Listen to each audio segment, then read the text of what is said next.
Welcome everybody to my newest review. This is my second review, which is of course presented by me, of course. Now, this time I will be reviewing The Land of the Dead, Road to Fiddler's Green, yet another zombie game. This one was one of the last zombie games released in the year 2005, with Resident Evil 4 being the first, which wasn't exactly a zombie game, but it was probably one of the best horror games out there. Now, let's talk about this game. This, unlike most zombie games, is based off of a movie called The Land of the Dead, and which had been released the previous summer, and this game was released around October, on the same time as the DVD. Now, let's talk about what the game is. There's a single-player mode which spawns around 6 to 7 hours, which is pretty simple to complete, and there's the really fun multiplayer to play, which I will talk about at the end of this review. Now, as you can see, I downgraded the resolution a bit to lower the file size. Now, as I said before, this is based off a movie, which, unfortunately, the bad thing is they had to take a lot of the features out of this game to release it in time so it could be with the unrated DVD, which, as you can see when playing this game, it was very badly rushed, which kind of made me mad. But it's still a decent zombie game, except for if you can get over the fact that it's a very rushed game, it is not quite the best. Now, we go to the single-player campaign. This takes place before the movie, not during the movie. It's basically how that city in the movie, Fiddler's Green, got freed from all of its zombies and became one of the last living cities. You play as Farmer Jack, who just lives on a farm, and one day he sees a stranger outside of his house who seems very irregular. So you go out to check him, and what happens? Whoa! He's a zombie, as I'm sure you would expect. Or not really, but you go back into your house, and you grab yourself your .22 rifle, you load it, and now you have to fight for your life. And it's ridiculous, because I just shot that guy in the head, and he didn't die. And that's the third shot, and that was the fourth. How ridiculous is that? So you think you're good for, and you're safe. You go outside. No, you're not. And just what the hell is she doing? I guess I'll get on to that later when I talk about the minuses. Now, when you go outside, it turns out that there's more of these things. About 3 or 4 of them already outside. And they're coming towards your house. And you, out of bullets. What do? Painfully obvious. You fight with your fists, and you need to heal yourself and go get yourself another weapon and more ammo. You grab yourself your key, and you go into your shed. You pick up a magnum and a hammer and more ammo for your .22, and then you fight for yourself. Now, the magnum, in fact, is one of the most pleasing things about this game, because one shot to the head, or most of the time one shot to the head, will blow their heads off. And if not, they'll usually blow something else off, such as their chin or one of their arms. Now, one of the most pleasing things about this game is the melee weapons, such as the shovel. The shovel is quite possibly the most fascinating shovel ever in a game. Hitting people with a shovel has never been so much fun. There's also quite a few other melee weapons. For instance, the baseball bat, which happens to be completely useless. It takes so many hits to kill a zombie, but at least it's a fast hitter. It's good for agility. Also, another good thing to do with the weapons, which you can do with any weapon, is knock down doors. Knocking down doors is so much fun in this game.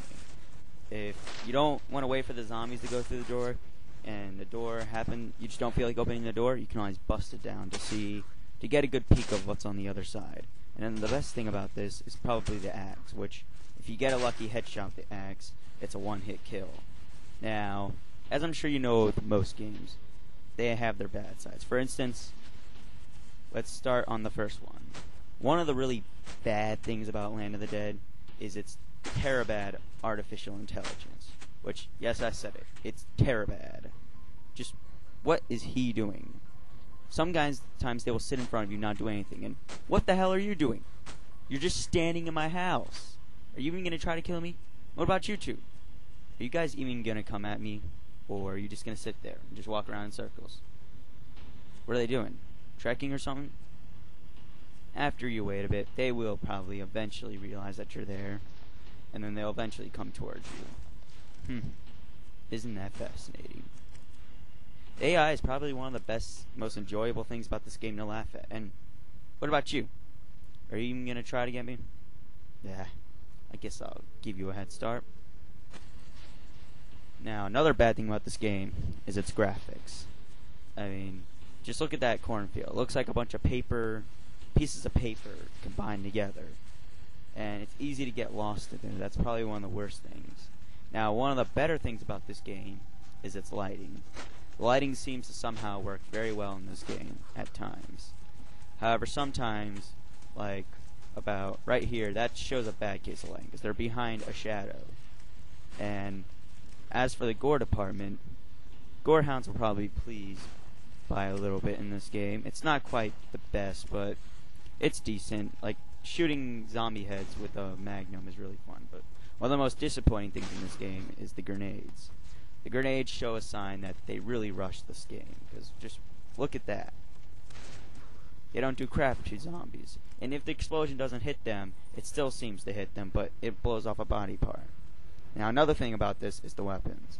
While some weapons look decently good, some weapons completely lack detail and look like just paint thrown at the screen. And, well, let's get on. Oh yeah, by the way, one of the most fascinating things about this game is the death screen.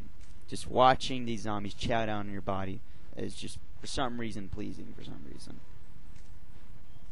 Okay, enough of that. Now, the best thing about this game is it's multiplayer. Right now, I'm in a server, which, unfortunately, I'm lagging the server because I'm recording this, which is really bad, and they're probably getting really pissed at me. But they can hold a couple 30 seconds. They'll get over it. Now, what you do in multiplayer is pretty obvious. You get with a bunch of people that you don't even know, and you fight the zombie infection together. And eventually, you're probably going to get killed. Now, one of the worst things about this multiplayer is the fact that if you die, you have to wait till the game's over to actually start playing again.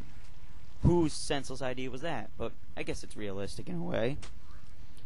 Now, if you by any chance do not feel like playing multiplayer with a bunch of people, you can always play alone on the multiplayer maps and just fight as many zombies and keep fighting till you die. And there's a good selection of maps to play on. Also, if you die, you can just respawn yourself whenever you want, which is the best thing about playing single player. Now, let's get this bitch. Never mind. She just killed me. I feel really hurt now. Why'd you do that? I get you now. Haha! In your face! You too! And what about you? Guess not. Now, as you can see, the assault rifle is definitely my favorite weapon in this game. It seems to always get a couple good headshots and then the enemy's dead. But unfortunately, when they carry weapons, it seems to be much, much worse. And just, what the hell was that? It's freaking poisoning me! What is that crap? Alright, I've had enough of this. Let's get to the final verdict. This game is pretty cool, but you'll see what I mean in the final verdict, what I'm talking about.